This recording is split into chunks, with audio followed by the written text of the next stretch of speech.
Hi, I'm Nir Eyal, and this is the Near and Far podcast. This podcast is about business, behavior, and the brain. On this show, I do a few things. I read quick articles I've written about topics shaping your behavior. I interview authors of books I enjoy, and from time to time, I devote episodes to answering your questions.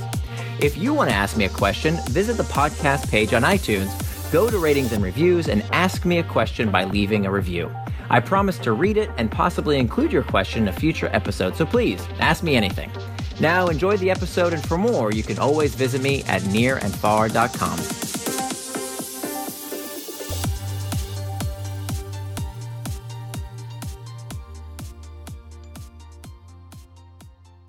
Hooking Users in 3 Steps.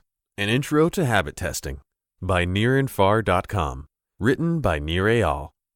The truly great consumer technology companies of the past 25 years have all had one thing in common. They created habits. This is what separates world-changing businesses from the rest. Apple, Facebook, Amazon, Google, Microsoft, and Twitter are used daily by a high proportion of their users, and their products are so compelling that many of us struggle to imagine life before they existed. But creating habits is easier said than done. Though I've written extensively about behavior engineering and the importance of habits to the future of the web, few resources give entrepreneurs the tools they need to design and measure user habits.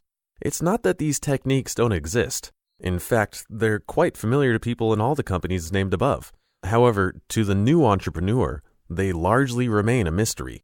I've learned these methods from some of the best in the business and put together an amalgamation of them that I call habit testing. It can be used by consumer web companies to build products that users not only love, but are hooked to. Habit testing. Habit testing fits hand in glove with the build, measure, learn methodology espoused by the lean startup movement and offers a new way to make data actionable. Habit testing helps clarify 3 things. 1. Who your devotees are. 2. What part of your product is habit forming, if any. And 3. Why those aspects of your product are habit forming. A prerequisite to habit testing is having some kind of product up and running.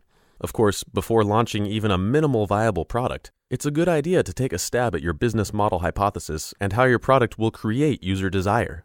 Once you have a site or app live, you can begin collecting data. Habit testing does not necessitate collecting data about everything, just the right things.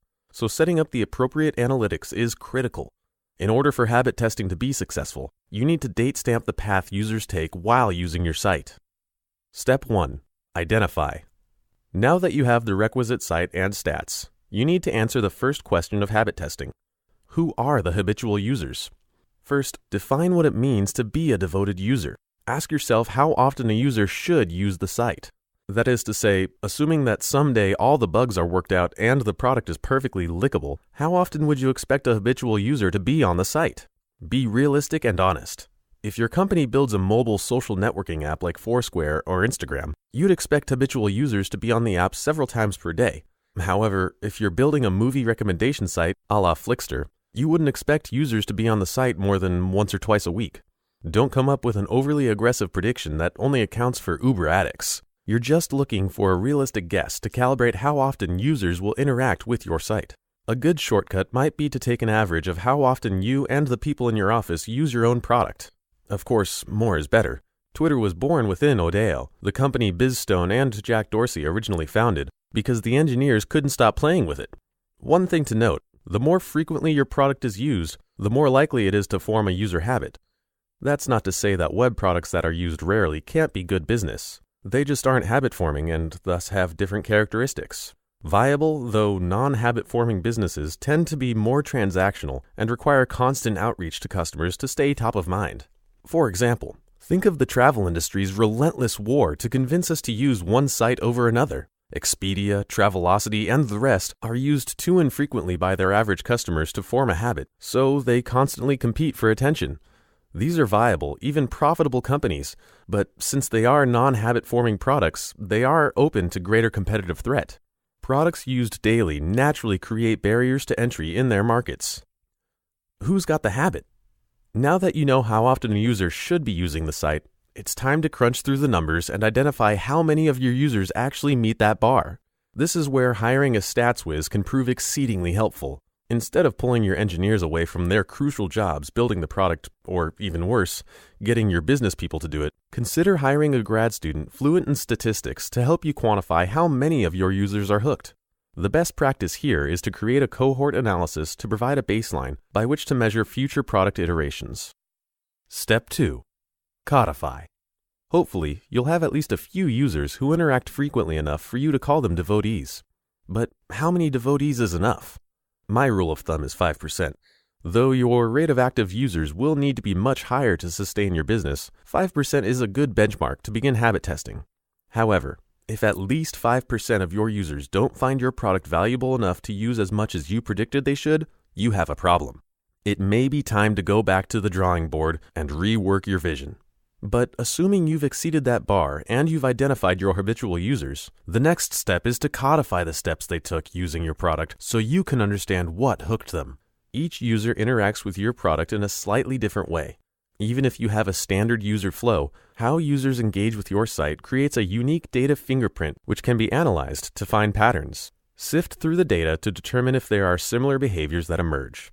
What you'll hopefully discover is a habit path, a series of similar behaviors shared by your most loyal users.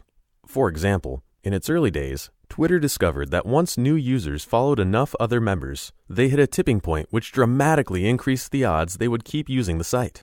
Every company has a different set of actions that devoted users take. The goal of finding the habit path is to determine which of those steps were critical for creating devoted users. Get in their heads.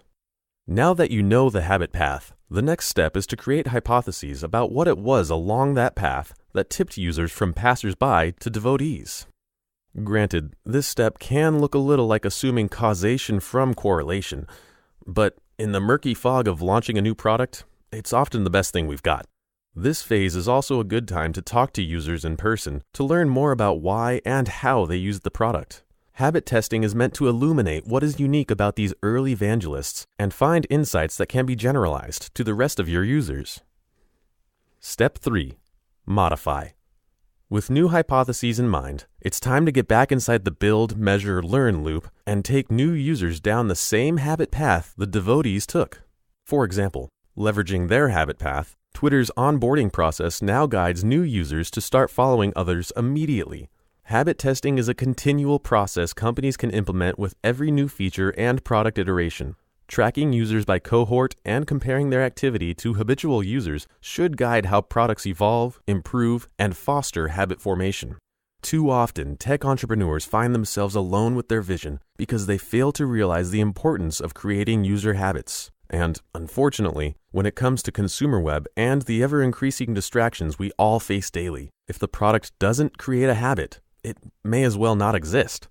By using habit testing to determine what is most valuable and habit-forming about a product, entrepreneurs can better serve their users and increase the odds of creating world-changing companies.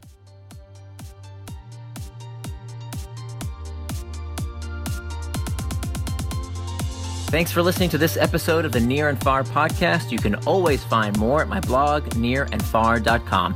And don't forget, if you have a question you'd like me to explore in a future episode, leave me your question in the form of a review for the podcast on iTunes.